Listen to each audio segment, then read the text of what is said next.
வெள்ளக்காரன் வந்து திருவண்ணாமலையில கிரிவலம் சுத்துறான், தமிழ்நாட்டில் பிறந்தவன் அண்ணாமலையில கும்பிட மாட்டேங்கிறான். வெள்ளக்காரன், இந்த நாட்டை அடிமையா வச்சிருந்த வெள்ளக்காரன் திருவண்ணாமலையில வந்து அண்ணாமலைக்கு அரோகரா அருணாச்சல சிவம்ங்கிறான். பக்கத்து ஊர்ல பிறந்திருக்கிற நம்ம அண்ணாமலையார் ஆந்திராக்காரன் வர்றான். இப்போ திருப்பதியை விட ஃபேமஸ் ஆகி போச்சு திருவண்ணாமலை. திருப்பதியை விட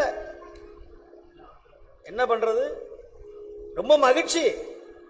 ஆனா நம்முடைய தமிழ்நாட்டில் எத்தனை 224 சிவாலயங்கள்ல கிட்டத்தட்ட 240 சிவாலயங்கள் நம்முடைய தமிழ்நாட்டில் சிவபெருமானுடைய பாதம் படாத இடம் எங்க இருக்கிறது? எங்கேயுமே கிடையாது. அப்பேற்பட்ட புண்ணியமான பூமி இந்த தமிழ்நாடு. நீங்க சிவனடியாராக வாங்குவதற்கு நிறைய புண்ணியம் பண்ணி இருக்கணும். கழுத்துல ருத்ராட்சம் தரிக்கணும்னா அதுக்கு ஒரு பிறவியை எடுக்கணும். உங்க நாக்குல தேவாரம் காதல வந்து விழுதுன்னா போன ஜென்மத்துல நீங்க புண்ணியம் பண்ணியிருந்தாதான் இந்த தேவார வார்த்தை உங்க காதல வந்து விழும். ஆமா, இல்லைன்னா விழாது.